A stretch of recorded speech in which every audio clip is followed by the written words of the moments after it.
നമസ്കാരം. നമുക്ക് കടകളിലൊക്കെ ഓറഞ്ച് കളറിന്റെ വായിലിട്ടാൽ അലിഞ്ഞു പോകുന്ന ഒരു ലഡു കിട്ടാറില്ലേ? മോട്ടിച്ചൂർ ലഡു. അതെങ്ങനെയാണ് എളുപ്പത്തിൽ വീട്ടിൽ തയ്യാറാക്കുന്നതെന്ന് നോക്കാം. അതിനായി ഞാനിവിടെ 1 കപ്പ് കടലമാവാണ് എടുക്കുന്നത്.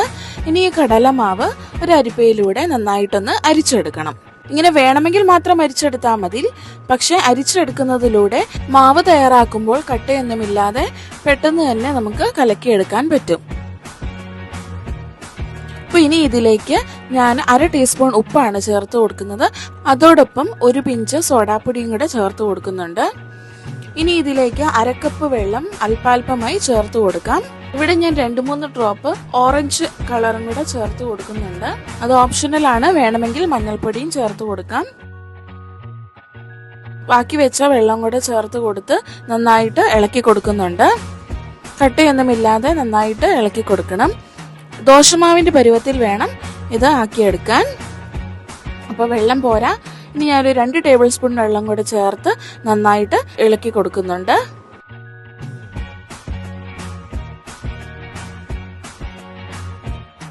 ഇപ്പോൾ നമ്മുടെ ബൂന്തി തയ്യാറാക്കാനുള്ള മാവ് ഇവിടെ തയ്യാറായിട്ടുണ്ട്.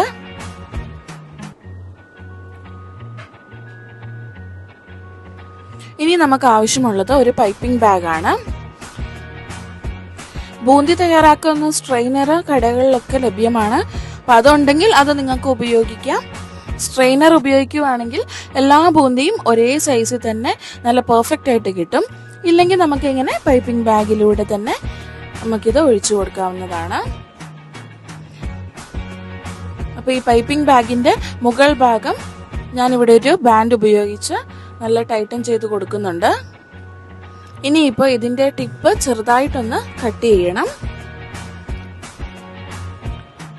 ഈ സമയം തന്നെ എണ്ണ ചൂടാക്കിയതിന് ശേഷം ഇങ്ങനെ പൈപ്പിംഗ് ബാഗിലൂടെ ജസ്റ്റ് ഒന്ന് പ്രസ് ചെയ്ത് കൊടുത്താൽ തന്നെ ഇങ്ങനെ മണികളെല്ലാം നമുക്ക് കിട്ടും. ഫ്ലെയിം എപ്പോഴും മീഡിയമിൽ വെക്കാൻ ശ്രദ്ധിക്കണം. തീരെ ലോ ആകാൻ പാടില്ല, ഒരുപാട് കൂടുതലും ആകാൻ പാടില്ല. ഫ്ലെയിം ഒരുപാട് കൂടിപ്പോയാൽ പെട്ടെന്ന് തന്നെ കരിഞ്ഞു പോകും. ലോ ഫ്ലെയിം ആണെങ്കിൽ അതൊരു ക്രിസ്പി ആയിട്ട് കിട്ടത്തില്ല. അപ്പോൾ ഫ്ലെയിം എപ്പോഴും ബാലൻസിൽ വെക്കുക. അധിക സമയമൊന്നും എണ്ണയിൽ വെക്കേണ്ട ആവശ്യമില്ല, പെട്ടെന്ന് തന്നെ കോരിയെടുക്കാം.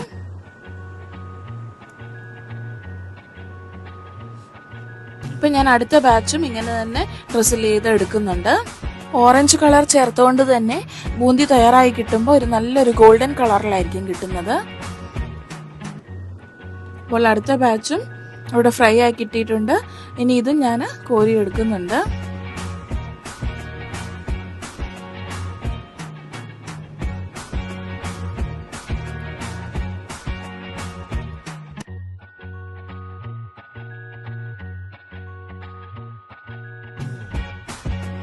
ബാക്കിയുള്ള ബൂന്തി ഞാനിങ്ങനെ തന്നെ തയ്യാറാക്കി എടുക്കുന്നുണ്ട്. ബൂന്തിയെല്ലാം നല്ല ക്രിസ്പി ആയിട്ടാണ് നമുക്ക് കിട്ടുന്നത്. അരിപ്പത്തവി ഉണ്ടെങ്കിൽ അത് ഉപയോഗിച്ച് നമുക്ക് ബൂന്തി തയ്യാറാക്കാം. ശേഷം മിക്സിയിലിട്ടൊന്ന് കറക്കിയെടുത്താൽ മതിയാകും. കടയിൽ നിന്ന് വാങ്ങുന്ന മോട്ടിച്ചൂർ ലഡുവിന് എന്ത് റേറ്റ് ആണല്ലേ. അപ്പോൾ ഇതൊക്കെ എളുപ്പത്തിൽ അതേ ടേസ്റ്റിൽ തന്നെ നമുക്ക് വീട്ടിൽ തയ്യാറാക്കാവുന്നതേ ഉള്ളൂ. അപ്പോൾ ഞാൻ ബൂന്തിയെല്ലാം ഇവിടെ തയ്യാറാക്കി എടുത്തിട്ടുണ്ട്. ഇപ്പോൾ ഫസ്റ്റ് ബാച്ച് ഞാൻ ഒന്ന് മിക്സിയിൽ കറക്കി വെച്ചിട്ടുണ്ട്. ഇനി ബാക്കി വന്നതും കൂടെ ഞാനൊരു മിക്സി ജാറിലേക്ക് മാറ്റി ഒന്ന് ക്രഷ് ചെയ്ത് എടുത്തിട്ടുണ്ട്. ജസ്റ്റ് ഒന്ന് പൾസ് ചെയ്താൽ മതി, ഇല്ലെങ്കിൽ നന്നായിട്ട് പൊടിഞ്ഞു പോകും. അപ്പോൾ 1 കപ്പ് കടലമാവ് ഉപയോഗിച്ചപ്പോൾ നമുക്ക് ഇത്രയും ബൂന്തിയാണ് ഇവിടെ ലഭിച്ചേക്കുന്നത്. ഇനിയിപ്പം ഷുഗർ സിറപ്പ് തയ്യാറാക്കണം. അതിനായി ഒരു പാൻ എടുത്തതിന് ശേഷം അതിലേക്ക് 1/4 കപ്പ് പഞ്ചസാര ചേർത്ത് കൊടുക്കുക. അതിലേക്ക് അതേ അളവിൽ, അതായത് 1/4 കപ്പ് അളവിൽ തന്നെ വെള്ളം ഒഴിച്ചു കൊടുക്കുക. 1 കപ്പ് കടലമാവിന് 1/4 കപ്പ് പഞ്ചസാര മതിയാകും. ഇനി ഇത് നൂൽപ്പരുവം ഒന്നും ആവണ്ട, ജസ്റ്റ് ഒന്ന് മെൽറ്റായി കിട്ടിയാൽ മതി. അപ്പോൾ ഇതിലേക്ക് ഞാൻ ഒരു നുള്ളു ഓറഞ്ച് കളർ ചേർത്ത് കൊടുത്തിട്ടുണ്ട്. ഇതേ സമയം വേണമെങ്കിൽ ഓറഞ്ച് കളറിന് പകരം മഞ്ഞൾപ്പൊടി ചേർത്ത് കൊടുക്കാവുന്നതാണ്. ഞാൻ ഇതിലേക്ക് കുറച്ച് ഏലക്ക പൊടിച്ചതും കൂടെ ചേർത്ത് കൊടുക്കുന്നുണ്ട്. ഏലക്ക പഞ്ചസാരയോടൊപ്പം പൊടിച്ചതാണ് ചേർത്ത് കൊടുക്കുന്നത്. ഇനി നമുക്ക് ഇതിലേക്ക് തയ്യാറാക്കി വെച്ച ബൂന്തികളെല്ലാം ഇട്ടുകൊടുക്കാം.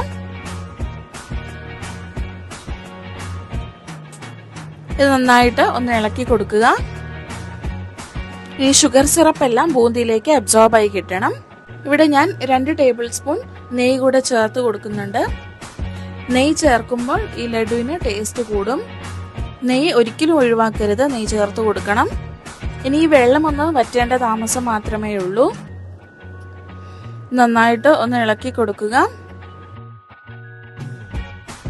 ഇനി ഫ്ലെയിം ഓഫ് ആക്കിയതിന് ശേഷം അരമണിക്കൂറെങ്കിലും ഇതിങ്ങനെ തന്നെ റെസ്റ്റ് ചെയ്യാൻ വിടുക. ആ സമയം കൊണ്ട് പഞ്ചസാരയും നെയ്യും എല്ലാം ഈ ബൂന്തിയിലേക്ക് നന്നായിട്ട് അബ്സോർബായി ലഡു ഉരുട്ടാൻ പാകത്തിനായി കിട്ടും. ഇപ്പൊ അരമണിക്കൂറായിട്ടുണ്ട്. ഇപ്പൊ നിങ്ങൾക്ക് കാണാം ലഡു ഉരുട്ടാൻ പാകത്തിനായി കിട്ടിയിട്ടുണ്ട്. ചെറിയൊരു ചൂട് കാണും. ഞാൻ ഇനി ഇതിലേക്ക് സൺഫ്ലവർ സീഡാണ് ചേർത്ത് കൊടുക്കുന്നത്. ഏത് തരം നട്ട്സോ റൈസിനോ എന്ത് വേണമെങ്കിലും ചേർത്ത് കൊടുക്കാവുന്നതാണ്. ഇനിയും ഓരോ പോർഷൻ എടുത്തതിന് ശേഷം ഉരുളകളാക്കി നമുക്ക് വെക്കാവുന്നതാണ്. ഇത് ഒരു ദിവസം ഇങ്ങനെ തന്നെ വെച്ചതിന് ശേഷം വേണം കഴിക്കാനായിട്ട്. അന്നേരവും കഴിക്കാം, പക്ഷെ പിറ്റേ ദിവസം കഴിക്കുമ്പോൾ ടേസ്റ്റ് കൂടും. നമ്മൾ കടയിൽ നിന്ന് വാങ്ങിക്കുന്ന അതേ ടേസ്റ്റിലുള്ള ലഡുവാണ്, വളരെയധികം സോഫ്റ്റ് ആണ്. അപ്പോൾ ഇനിയും കടയിൽ പോയി കാശ് കളയേണ്ട, നമുക്ക് വീട്ടിൽ തന്നെ ഇത് തയ്യാറാക്കി നോക്കാം. എല്ലാവരും ഇത് ട്രൈ ചെയ്ത് നോക്കുക, മറ്റുള്ളവർക്കും ഷെയർ ചെയ്ത് കൊടുക്കുക, ഒപ്പം ചാനൽ സബ്സ്ക്രൈബ് ചെയ്യുക.